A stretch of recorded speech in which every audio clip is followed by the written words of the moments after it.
That be your boy Mully Mizzle on that quest for greatness. Which brings me to this question though. So y'all ready for Mullyman? Yeah, man. Yeah. Now you know this mixtape just came out today at 6:30 tonight. So I don't know how many people got a chance to hear it, but I was at home trying to wait to leave my house just so I could download it. So Mullyman, let's do this. It's not lip service, so you don't gotta be nervous. Mully!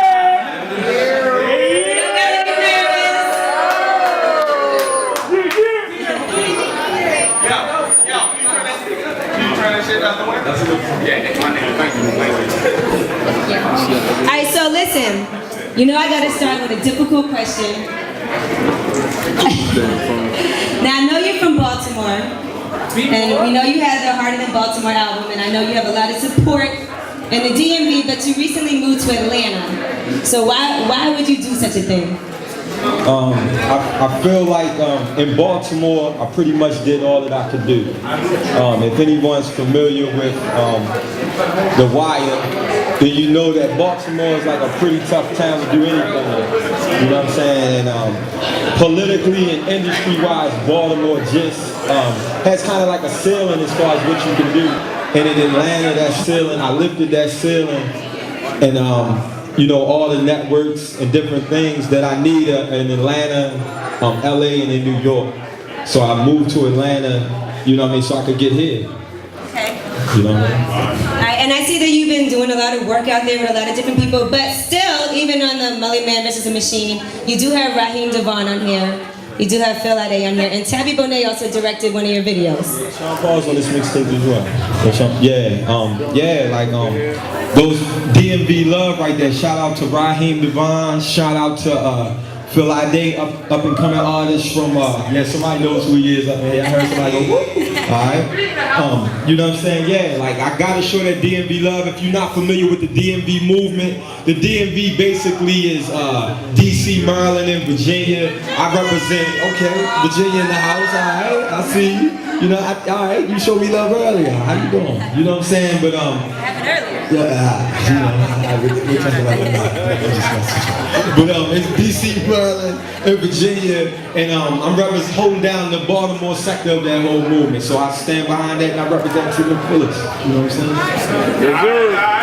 Right now, you also have Whoo Kid hosting this mixtape. Now, what made you decide? Because I'm gonna be for real, I didn't even know Whoo Kid DJs, but what made you decide to get out? Just a joke. No, but what made you decide to hook up with Whoo Kid? I know he don't do a lot of stuff for people like that. You know, he turns down a lot of huge celebrities. So, what made you and Whoo Kid link up? When I do stuff, I'm not like your traditional, conventional artist where I just do things cliche and just plan out to do things like that. It kind of like happens.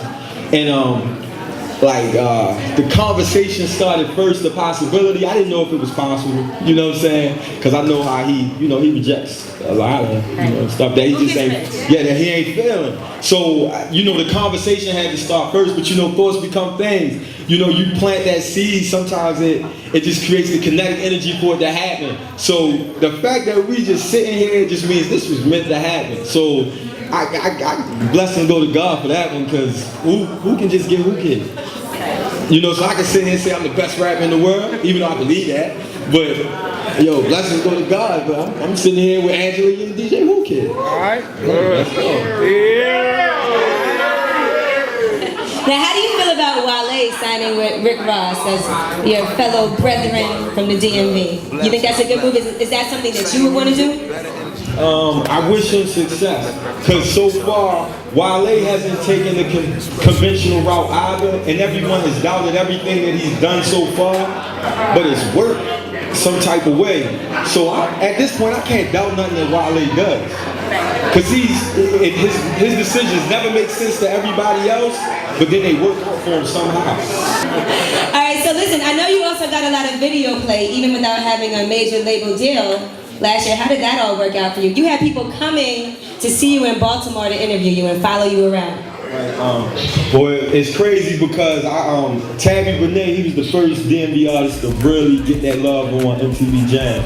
So I figured if I was gonna go with a director for that Harder Than Baltimore song, then I figured my best statistical advantage would be going with somebody that's already proven that they've done that. So I went with Tabby Benet. I talked to him, and it was crazy because most people thought I would go with a videographer from Baltimore, that they would bring that whole wire aspect of life. But as soon as I met with him, right after the first meeting, I knew that he was the dude to do that video. Like, I just felt it, like, you know, my discernment was like, yo, and the team felt the same thing.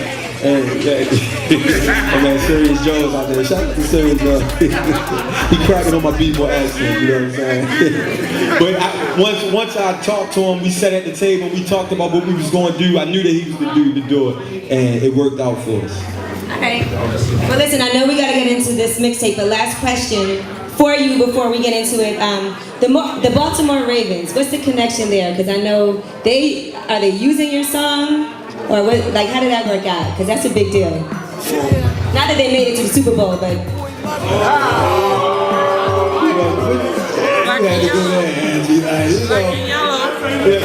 I'm gonna just say this, you know what I'm saying? Like, LeBron McClain, he was up one night and he tweeted that he saw the Harder Than Baltimore video and was just going crazy over it. He saw it for the first time. He was actually old by the time he saw it.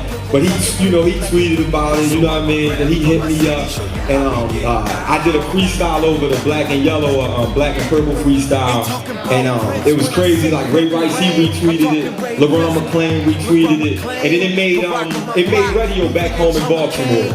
So, you know, people were going crazy. The team, you know, was rallying around the whole thing. They had events around and everything. So I just was having fun, showing love, and that's what happened with that. You know what I'm saying?